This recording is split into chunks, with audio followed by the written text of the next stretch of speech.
warahmatullahi wabarakatuh.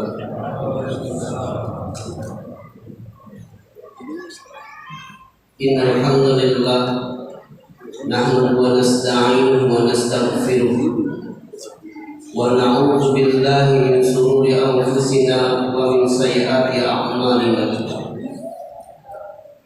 Asyhadu an la ilaha illallah wa asyhadu anna Muhammadan 'abduhu wa rasuluh. Allahumma shalli wa sallim 'ala nabiyil karim wa 'ala alihi wa sahbihi wa man tabi'ahu ila yaumiddin. Rabbi shrah li sadri wa yassir li amri wahlul 'uqdatam min lisani yafqahu qawli. Subhanaka la ilma lana illa ma 'allamtana innaka antal alimul hakim. Shadaqallahul azim. Amma ba'd. Ikhwatul iman, Bapak Ibu serta anak-anak sekalian jamaah Masjid Abu Bakar As-Siddiq yang insyaallah kita dimuliakan dan dicintai oleh Allah Subhanahu wa taala. Amin. Rasa syukur harus selalu kita panjatkan kehadiran Allah Subhanahu wa taala. Setiap waktu, setiap saat Allah melimpahkan rahmat dan kasih sayangnya kepada kita. Di antaranya adalah kenikmatan kita dapat melaksanakan ibadah dan berkumpul di tempat yang dimuliakan oleh Allah, yakni di masjid ini. Insya Allah mudah-mudahan Masjid Abu Bakar As-Siddiq ini menjadi saksi nanti di yaumil akhir bahwa kita termasuk hamba-hamba Allah yang saleh dan salehah, dan melalui Masjid Abu Bakar As-Siddiq ini kita masuk di surganya Allah. Amin ya Allah ya rabbal alamin. Bapak dan Ibu serta anak-anak sekalian yang dirahmati oleh Allah Subhanahu wa taala. Judul yang diberikan kepada saya, materi kultum pada malam hari ini adalah bahaya dosa atau bahaya berbuat dosa.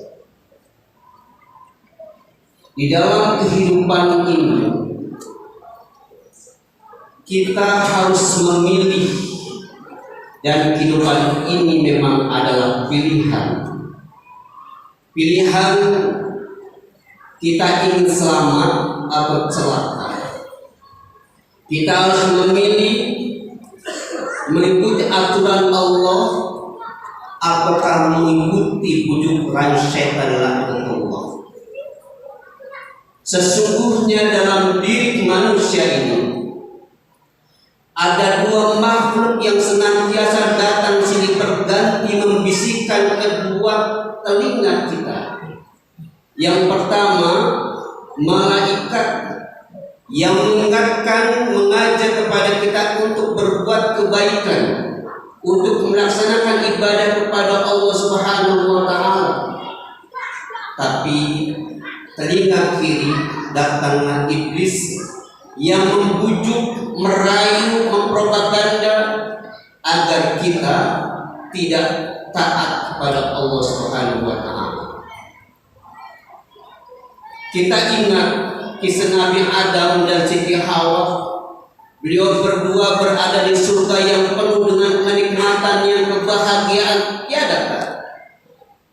Tapi mereka diusir dari surganya Allah karena mereka tidak tahan dengan bujuk rayu syaitan, tidak tahan dengan propaganda iblis, sehingga mereka berdua melakukan perbuatan dosa, sehingga mereka diusir dari surganya Allah Subhanahu wa taala. Bapak dan Ibu,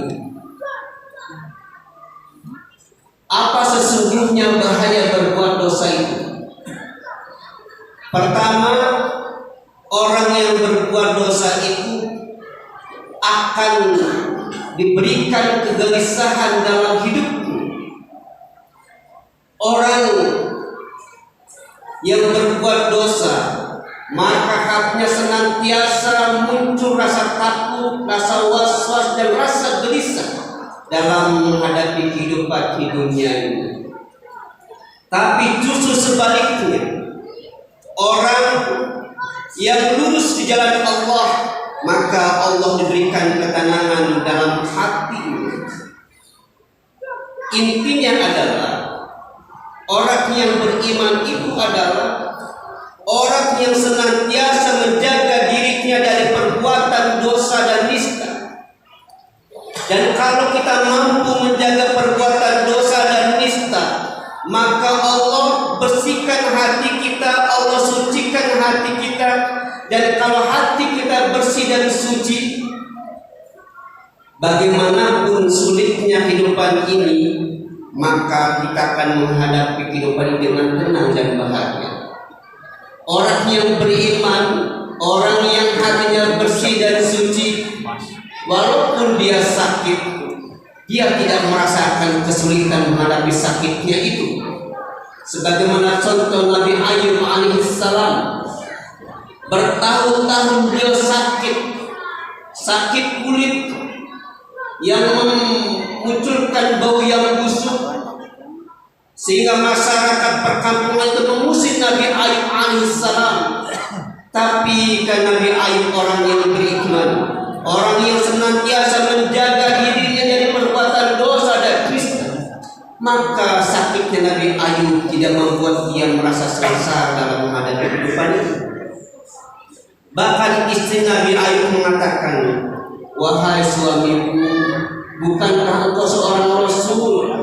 Mintalah kepada Allah agar engkau segera disembuhkan dari penyakitmu ini." Apa kata Nabi Ayub?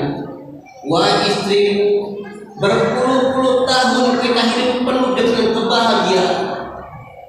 Harta kita berlimpah, kita sehat walafiat, anak-anak kita tumbuh menjadi anak yang tampan dan cantik.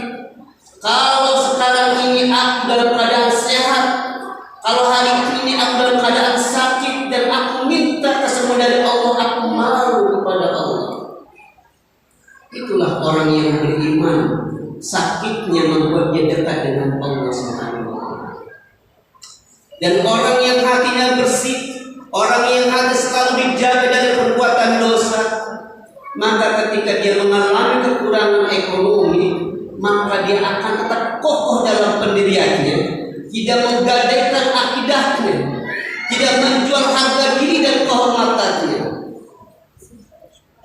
Nabi Muhammad Sallallahu Alaihi Wasallam satu hari perutnya diikat dengan kain, dan di sela-sela kain itu selipkan 3 batu. Tujuannya adalah agar rasa lapar ini tidak terasa oleh Rasulullah SAW. Apakah Rasulullah meminta-minta kepada para sahabatnya? Tidak. Apakah Rasulullah minta kepada Allah, "Ya Allah, berikanlah aku kekayaan yang berlimpah sehingga aku tidak menjadi orang miskin"? Tidak. Karena hakul yakin Rasulullah SAW, manusia pilihan ini, memiliki Allah yang maha kuasa atas segala-galanya, dan Rasulullah termasuk orang-orang yang menjadi pengusir surganya Allah. Oleh karena itu, Bapak Ibu yang dirahmati oleh Allah, mari kita jaga diri ini dari perbuatan dosa. Mata kita melihat yang tidak sesuai itu dosa. Lisan mengucapkan kata-kata yang tidak baik, berbuat dosa. Perbuatan dosa yang kita lakukan itu sama saja menempelkan noda dalam hati kita. Dan ketika kita tidak menyadari perbuatan dosa itu, 1 titik, 2 titik, sampai berpuluh-puluh titik menempel dalam hati kita, dan kita biarkan, dan kita tidak merasa berbuat dosa, maka hati yang telah kotor dengan noktah dosa itu akan dibersihkan. Dan orang yang banyak berbuat dosa seperti itu, maka siap-siaplah menghadapi kehidupan ini penuh dengan ketakutan dan kegelisahan. Bapak Ibu yang dirahmati oleh Allah Subhanahu wa taala. Yang terakhir dalam kultum malam hari ini saya sampaikan. Di dalam surah Al-Baqarah 183 Allah menyeru kepada orang-orang yang beriman untuk melaksanakan ibadah puasa. Perhatikan teks ayat ini. Ya ayyuhalladzina amanu kutiba alaikumusiyam.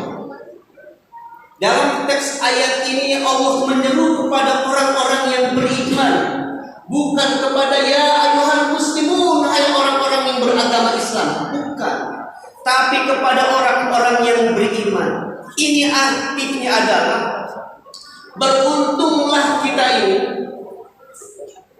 kita mampu melaksanakan ibadah puasa di Ramadan tahun ini. Itu artinya kita termasuk hamba-hamba Allah yang beriman. Bagi orang yang tidak memiliki iman dalam dirinya, maka panggilan Allah tidak menggerakkan hatinya. Badannya sehat, sudah dewasa, tapi tidak melaksanakan puasa karena dalam dirinya tidak ada iman.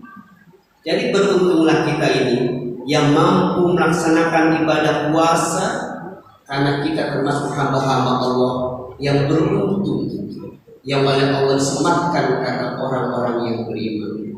Mudah-mudahan Allah Subhanahu wa taala menjaga iman kita, membimbing kita di jalannya, agar kita istiqomah di jalannya, dan kita tidak boleh tergoda oleh bisikan iblis dan syaitan. Karena percayalah, sekali tergelincir kita dengan bujuk rayu syaitan, maka penyesalannya seumur hidup. Dengan kata bahwa berbuat dosa nikmatnya sesaat, tapi penyesalannya seumur hidup. Jangan sampai kita menyesal seumur hidup, apalagi menyesal nanti di yaumil akhir. Kita jaga iman kita, kita jaga diri kita dari perbuatan dosa itu. Semoga ada hikmah dan kebaikannya. Mohon maaf apabila ada tutur kata dan penjelasan yang kurang berkenan. Billahi taufiq wal hidayah. Wassalamualaikum warahmatullahi wabarakatuh. Waalaikumsalam. Assalatu firatan tarwihi al-barakati jami'ati rahimahumullah.